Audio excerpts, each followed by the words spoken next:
Today we are going to start the session on human resource management.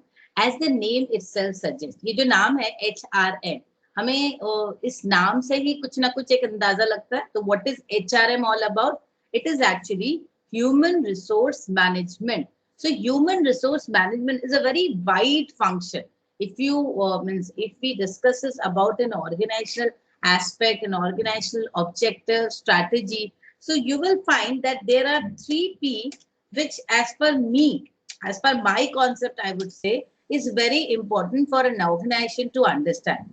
The foremost thing is people, then the processes, and then the price you are making for it. Marketing में भी हमने 3P पढ़ा है ना. Marketing में क्या 3P पढ़ा है हमने, जो for sustainable environment whatever is required, that is people, what, people, planet, and profit. This is from the aspect of marketing. हमने ये concept already पढ़ा है. ये 3P का concept तो हमने पढ़ा है. This 3P is not written somewhere, but as per my concept, I think that this is the most important to run an organization. एक ऑर्गेनाइजेशन को रन करने के लिए आपको ये 3P की बहुत ज्यादा जरूरत है. इसमें सबसे पहला पी देखो कौन सा है, पीपल. जो पीपल है, this is at the top most priority, this is at the most important segment for managing the organization. अब आप बोलोगे कैसे? देखो, we can run an organization without machinery, without a computer, without a chair table, anything, but we cannot run an organization without people. So right people, employing right people, retaining right people, maintaining them for a longer period of time with us, with the organization, is a very tough task for any organization to maintain actually. The first thing that I emphasize is on people. अगर आपके पास लोग अच्छे होंगे तो आप किसी भी scenario में, किसी भी रिसोर्स कॉन्स्टेंट में, कैसे भी करके, कितने भी कॉम्पिटिटिव एनवायरनमेंट हो, आप काम कर सकते हो. So right people at right place is very important. After people comes the process on which you are working. देखो, result orientation no doubt is there and we should always strive towards our result. But result से ज्यादा important है आप किस process में चलकर उस result तक पहुंच रहे हो. तो ये orientation अगर रहेगा तो people सही रहेंगे तो ही आप process पे काम कर सकते हो.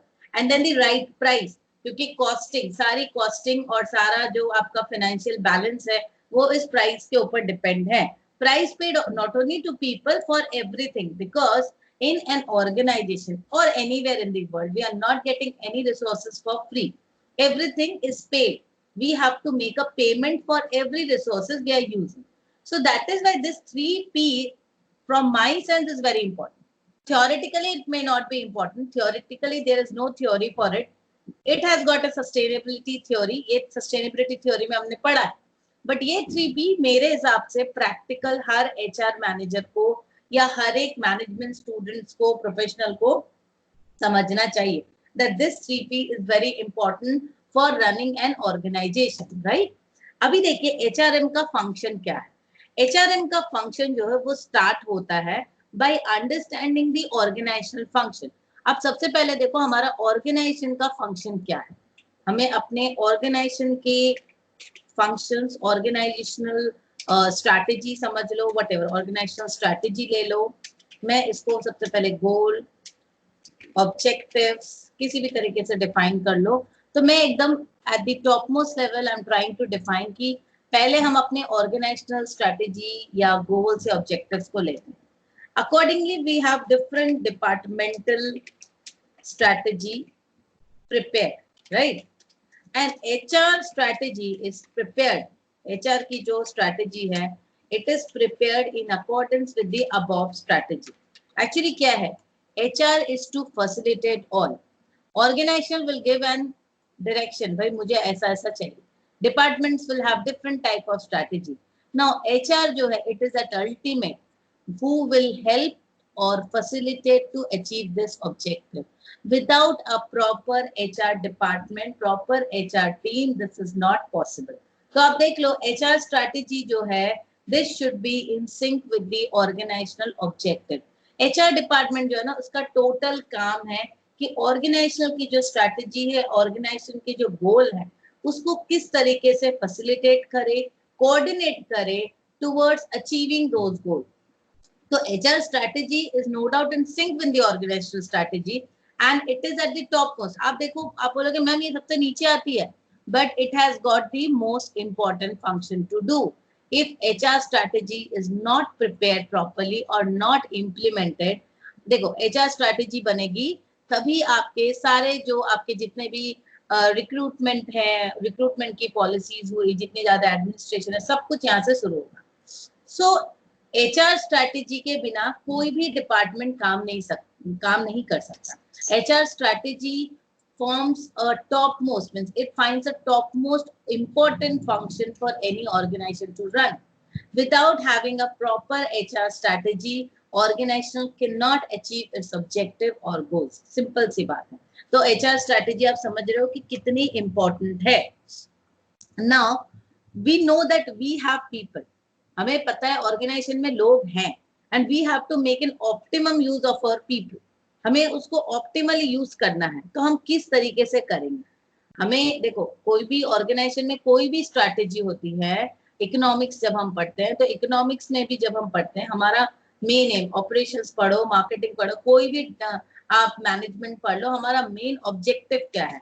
In management or management of resources, our main aim is to minimize the resources, minimization of resources and maximization of revenue.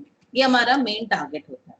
So same way in HRM, our main target is optimum utilization of our HR resources, that is human resources, in order to maximize our resource, maximize our revenue with a long-term motive or long-term perception in our mind. देखिए, maximization of revenue should not be in terms of short term. ठीक है, ये हमेशा long term आपके thinkings को लेकर होना चाहिए. Long term possibilities, long term ध्यान में रखते हुए होना चाहिए. बिकॉज लॉन्ग टर्म रखना है तो आप जब ये ऑप्टिमम यूटिलाइजेशन कर रहे हो ना, ऑप्टिमम यूटिलाइजेशन के संग संग जब आप मैक्सिमाइज रेवेन्यू करोगे, तो यहाँ पे long term perspective, leadership, long term growth, long term relation, everything is long. So अगर आप एक प्रॉपर HR स्ट्रैटेजी बनाते हो, प्रॉपर HRM प्रोसेस करते हो, तो वहां पे हमारी जो ह्यूमन नीड्स है उनको समझते हुए, ऑर्गेनाइजेशनल नीड्स है उनको समझते हुए, there has to be a proper balance that an HR has to make. देखिए, ये ऑर्गेनाइजेशन की नीड्स है, ऑर्गेनाइजेशन के अपनी स्ट्रैटेजी है, उनके अपने ऑब्जेक्टिव्स हैं. इसके बाद हमारे ऑर्गेनाइजेशन में स्टाफ है जिसको हम HR बोलते हैं. पहले हम लोग इसको पर्सनल बोलते थे, अभी हम इसको human resource, we use positive words, तो नाउ इट इज HR. अब ऑर्गेनाइजेशन के अपने ऑब्जेक्टिव्स हैं, HR के अपने ऑब्जेक्टिव्स हैं. सॉरी, अब ये जो HRM का जो फंक्शन है, ये क्या करता है? इनको बैलेंस करने की कोशिश करता है. HRM का जो एंटायर फंक्शन है, that works towards balancing the dual objectives. एक ऑर्गेनाइजेशन में दो ऑब्जेक्टिव है. ऑर्गेनाइजेशन क्या कोशिश कर रहा है? ऑर्गेनाइजेशन का मेन एम है वो अपने कॉस्टिंग को कम से कम करे, ठीक है, और प्रॉफिटेबिलिटी बढ़ाए. और HR जो हमारे ह्यूमन रिसोर्सेज हैं, उनको क्या चाहिए? They have some social needs. उनके कुछ सोशल नीड्स होते हैं. जैसे ऑर्गेनाइजेशन, आप कंपनी के पॉइंट ऑफ व्यू से सोचो तो उनका एक प्रोडक्शन सेंट्रिक अप्रोच ज्यादा रहता है, और जो ह्यूमन रिसोर्स हैं उनका एक सोशल नीड्स रहता है. तो it is mainly employee centred और सोशल सेंट्रिक अप्रोच में बोल सकते हैं. तो ये जो बीच में ह्यूमन रिसोर्स मैनेजमेंट जो कर रहे हैं, whoever are in this team who is preparing policies, who is actually in the management of HR, तो HRM जिसको मैं बोल रही हूँ, ह्यूमन रिसोर्स मैनेजमेंट, तो उसको तो ये दोनों चीजों को लेकर बैलेंस करना पड़ता है. HRM प्रोफाइल में जो है, whoever is there in the management of HR, human resource को मैनेज कर रहा है. क्योंकि देखो, ऑर्गेनाइजेशन में जो सीनियर लेवल पर है, ऊपर में जो है यहाँ पे भी लोग हैं, इधर भी तो लोग हैं ना, ऐसा तो नहीं है कि ये वैक्यूम है या ऑर्गेनाइजेशन एक बना हुआ है इस टाइप का, मतलब ऊपर में एक सिर्फ स्ट्रक्चर है और लोग नहीं है। People are there, human beings are here also, यहाँ भी लोग हैं और यहाँ भी लोग हैं। अब यहाँ पे जो एचआर का काम है, इसको बेचारे को बैलेंस करना है, ऊपर का भी रिस्पॉन्सिबिलिटी और नीचे की भी responsibility. That means HR has got dual responsibility to manage the profitability motive and the employee centric और द सोशल मोटिव। तो एचआरएम का काम अगर आप देखो, एक ह्यूमन रिसोर्स मैनेजमेंट टीम जो है, जो काम कर रही है, उनके लिए ये बहुत टफ टारगेट होता है। Like if you are there in marketing, आपका एक ही मोटिव है that you market the product well, you get the entire thing done for a strong branding, strong PR, strong profitability। तो आपका मोटिव सिर्फ उस तरफ रहता है। नो डाउट वहां भी एम्प्लॉय रिलेशंस करना है, एम्प्लॉय मैनेजमेंट करना है, बट मेनली सभी जगह पर एक सिंगल मोटिव होता है। रिसर्च एंड डेवलपमेंट में हो तो रिसर्च करना है, लेकिन हाँ, आप देख लो कोई भी डिपार्टमेंट में कोई भी डिपार्टमेंट लीडर है, वो एचआरएम के फंक्शंस को बिना समझे या एम्प्लॉय रिलेशंस कैसे मैनेज करना है, team building, group dynamics, more of organisational behaviour या साइकोलॉजी आप ले लो, इसके कॉन्सेप्ट्स को बिना समझे anyone can not run a proper team and so that he can not manage a department as well. तो एम्प्लॉय रिलेशन या जो ये एम्प्लॉय सेंट्रिक एक मूव है, सोशल नीड्स है, वो समझना होता है सबको। बट एचआर की हो जाती है डुअल रिस्पॉन्सिबिलिटी, क्योंकि ultimately he has to manage the organisational perception या ऑर्गेनाइजेशनल की जो नीड्स है उसको भी समझना है, that is the profitability motive. And यहाँ पर ह्यूमन रिसोर्स है, यहाँ जो लोग हैं एम्प्लॉइज है, उनकी social motive, the social need. तो HRM is in a position और HRM is in a such a profile that he और she needs to balance this both the thing. उसको प्रॉफिटेबिलिटी और सोशल नीड्स दोनों चीजों को प्रॉपर एक balance करके चलना है। So this is no doubt a very tough job for any HR executive और एचआर मैनेजर, आप कोई कुछ भी ले लो, ठीक है। This was all about the basic, मैंने आप लोग को समझाया। अब मैं थियोरेटिकल आपके बुक में चली जाती हूँ कि एचआरएम का डेफिनेशन क्या है।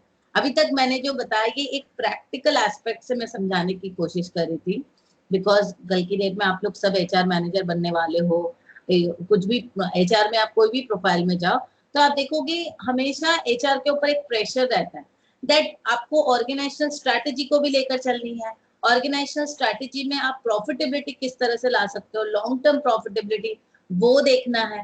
इसके संग संग ऑर्गेनाइजेशन की ब्रांडिंग, वो भी बहुत ज्यादा डिपेंडेंट है एम्प्लॉइज के ऊपर। देखिए, employees are ultimately the brand ambassador for any organisation. तो एम्प्लॉइज अगर मोटिवेटेड रहेंगे, उनका मोरल हाई रहेगा, वो कैसे रहेगा, if they are satisfied with the organisational policy. तो देखो, घूम फिर के सारी चीजें एचआरएम के ऊपर आ जाती है।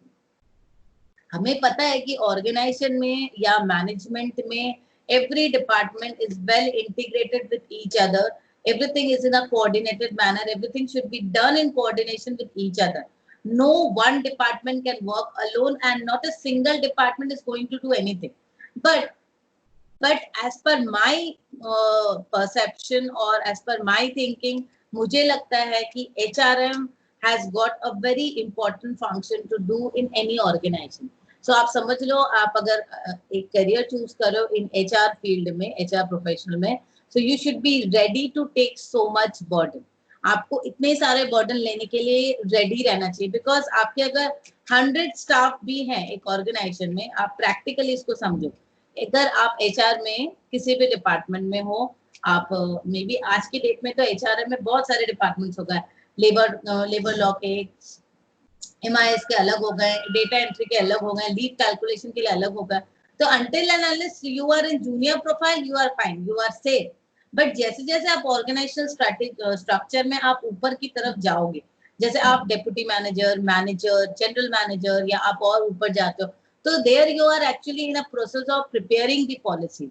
आपको वहां पे पॉलिसीज प्रिपेयर करनी होती है, इम्प्लीमेंट करवाना होता है, तो यू आर टेकिंग व्यू और taking charge of entire thing. आप देखो, जब आप इस लेवल पे होते हो,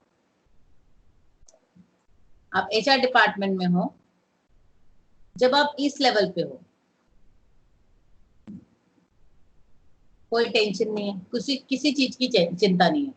जब एचआर डिपार्टमेंट का ही स्ट्रक्चर में बात करूं, इससे और ऊपर जाते हो थोड़ी सी चिंता बढ़ती है, यहाँ जाते हो और टेंशन बढ़ता है।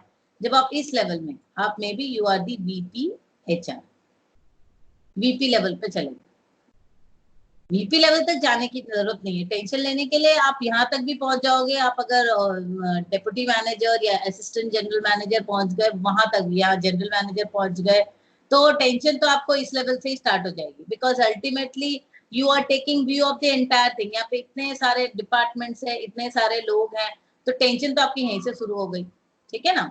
तो क्या होता है, आप जितना ऊंचा जाते जाओगे आपका प्रेशर बढ़ता जाएगा, because ultimately there are lots and lots of people you have to handle, but आप हैंडल डायरेक्टली कर रहे हो नहीं, ऐसी बात नहीं, आप डायरेक्टली नहीं कर रहे, बट स्टिल, जैसे मैं एक छोटा सा एग्जांपल दे रही थी यहाँ पे, आप सपोज डेप्यूटी मैनेजर, ठीक है, असिस्टेंट मैनेजर, डेप्यूटी मैनेजर, कुछ भी, आपके ऑर्गेनाइजेशन में 100 स्टाफ है, 100 स्टाफ है ना। एचआर की अगर आप प्रॉपर रिस्पॉन्सिबिलिटी देखो, you are responsible for those 100 staff. 100 staff की सीटीसी क्या है, कॉस्ट टू कंपनी क्या है, उनसे क्या रेवेन्यू जनरेट हो रहा है, कम उनका रेवेन्यू क्या जनरेट हो रहा है। Ultimately you are responsible for the profitability, quality factors, attrition, everything, because you have, means everything, all the reports should be in your MIS or in your fingertip. आपसे कभी भी बोर्ड ऑफ डायरेक्टर्स पूछ ही सकते हैं what is the CTC you are paying and what is the profitability you are getting from this employee. एक employ का सारा data आपके पास होना चाहिए, तो इसके लिए इंटेंस कंट्रोलिंग फंक्शन की जरूरत है। अब ऐसा तो नहीं है कि सिर्फ एचआर जो डिपार्टमेंट है वो कंट्रोलिंग फंक्शन ही करेगा, बिकॉज जब आप ऊपर जाओगे वहां पे आपको पॉलिसीज प्रिपरेशन, इम्प्लीमेंटेशन, एमआईएस, उसके बाद आपके PF, ESIC, exit formalities, interviews, बहुत सारी चीजें रहती हैं। तो इसके कारण हमें क्या जरूरत है, हमें एक प्रॉपर प्रोसेस में इसको पढ़ाई करनी है, और प्रॉपर प्रोसेस में इसको किस तरीके से हम इम्प्लीमेंट करेंगे वो चीजें समझनी है। See when once you are aware, देखिए बहुत सारे, there are lots and lots of work, आपके बहुत सारे प्रोसेस हैं, बहुत सारे काम है, several departments could be there, इतने वैराइड जॉब है, इतने कॉम्प्लेक्स प्रोसेस है, एंड ऑल दोज, मतलब क्योंकि यहाँ पे ह्यूमन कॉन्सेप्ट बहुत ज्यादा है, क्योंकि everyone will go to your HR department only. कोई भी प्रॉब्लम हुई, सैलरी नहीं आई एक दिन की, आपके पास मेल आएगा, एक दिन का लीव एक्स्ट्रा कैलकुलेट हो गया तो भी मेल आएगा, तो इतने सारे मेल्स कोऑर्डिनेट करना, तो अल्टीमेटली ये जो ह्यूमन पार्ट है ना, this is making the entire thing very complex. तो ये चीज हमें पहले समझनी है कि सारे चीजों में जहां पे, क्योंकि human is a dynamic concept, human, people, आप किसी को भी ले लो, आदमी, इट्स अ डायनामिक कॉन्सेप्ट, हर समय चेंज हो रहा है। टेक्नोलॉजिकल आप मैनेज कर सकते हो अगर आपने पीपल को मैनेज कर लिया, उनके बिहेवियर को, उनके कल्चर को। सो सारे चीज में टॉप मोस्ट प्रायोरिटी जो है वो है पीपल, आपको लोगों को मैनेज करना समझना होगा। सो इसके लिए हम लोग क्या करते हैं, हम लोग जो ये एचआर मैनेजमेंट पढ़ने वाले हैं, इसमें हम लोग क्या स्टेप बाय स्टेप पढ़ते हैं कि किस तरीके से हम लोग सेग्रीगेट करेंगे। इतने सारे फंक्शंस को मैनेज करने का कोई तो तरीका होगा। आज की डेट में हमारे पास ईआरपी अवेलेबल है, सैप अवेलेबल है, we have so many things available, but वो सो मेनी थिंग्स अवेलेबल, जो अवेलेबिलिटी, जो इतनी सारी चीजें हैं, उसको कोऑर्डिनेट करना, उसको लीड करना हमें आना चाहिए, then only will be able to manage it, right. तो मैं स्टार्ट करूंगी, इसके बाद मैं स्टार्ट करूंगी इंट्रोडक्शन।